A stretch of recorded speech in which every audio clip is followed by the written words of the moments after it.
Hola, ¿qué tal? Mi nombre es Ponto Franco y bueno, seguramente mis datos personales aparecerán por ahí abajo, así yo mientras tanto les cuento un poco la historia de mi vida. Vivo acá en Colón, Entre Ríos, llegué aquí hace 7 años, tuve un accidente de tránsito muy grande, iba en la bicicleta, me atropelló un auto que venía a contramano, eso alteró un poco mis sentidos y como yo vivía en Buenos Aires y era una ciudad muy difícil para vivir, con tanta excitación de tráfico y sonidos, vivía encerrado en mi casa y decidí mudarme a un lugar donde haya más naturaleza, tranquilidad, en donde mis sentidos estén más acomodados y por eso estoy viviendo aquí, muy feliz y contento. De toda esa experiencia ha nacido un libro que se llama Un extraño en el paraíso, que bueno, que es este libro que está acá, que lo pueden ver. La hermosa tapa y los dibujos están hechos por el Gurí Pereira.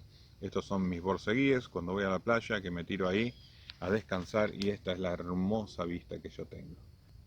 ¿De qué trata Un extraño en el paraíso? Un extraño en el paraíso es un poco la historia de haber venido a este lugar, a esta naturaleza, en donde yo busqué vivir un poco como Henry David Thoreau, en su libro Walden, vivir un par de años lejos del ruido de la ciudad para saber quién era, para vivir con la pulsión vital del mundo.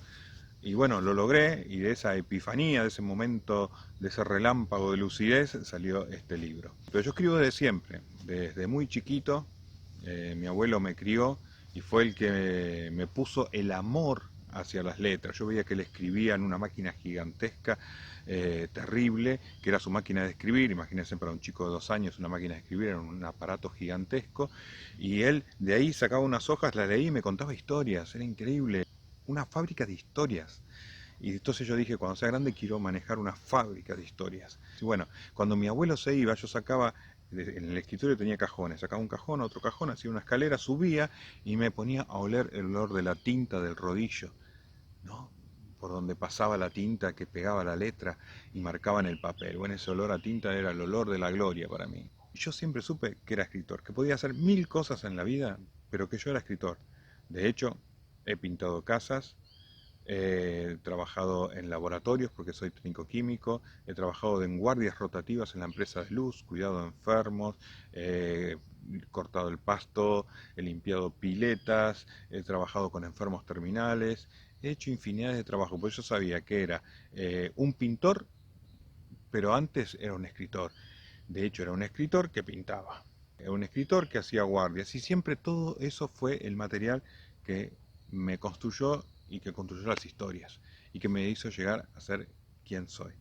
Les cuento que ahora, últimamente, tuve como unas hermosas experiencias casi casuales y tomé contacto con el mundo de las personas con discapacidad. Entonces ahora estoy haciendo talleres de cine, porque también he estudiado cine, y estoy haciendo talleres de cine para personas con discapacidad y es una experiencia inagotable, hermosamente inagotable de aprender mutuamente.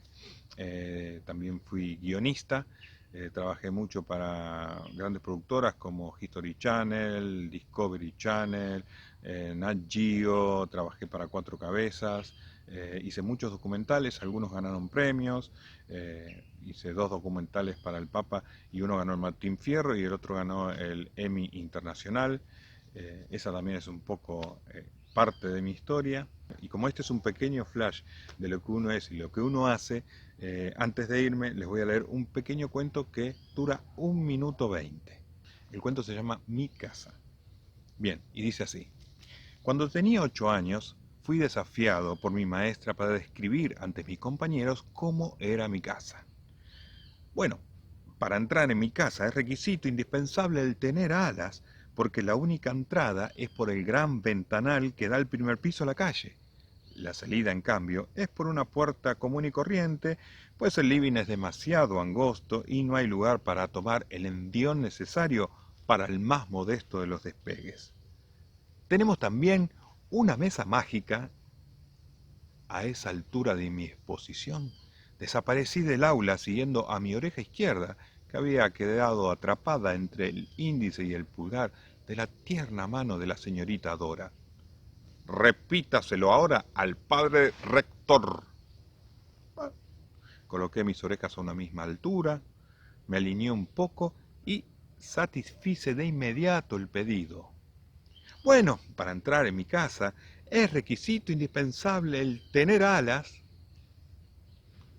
Tanto gustó mi sencilla descripción que tuve que repetirla frente a la psicopedagoga, a 3 monjas, al presidente de la cooperadora, al consejero escolar, al cura Antonio, ese que me enseñara el Padre Nuestro, y hasta un policía que por ahí pasaba.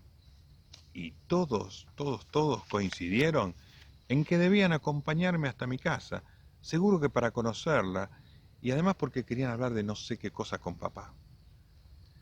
Pero los pobres se tuvieron que conformar con dialogar a gritos desde la vereda, porque para entrar en mi casa es requisito indispensable el tener alas. Y por supuesto, ninguno de ellos tenía unas. Nos vemos. Gracias.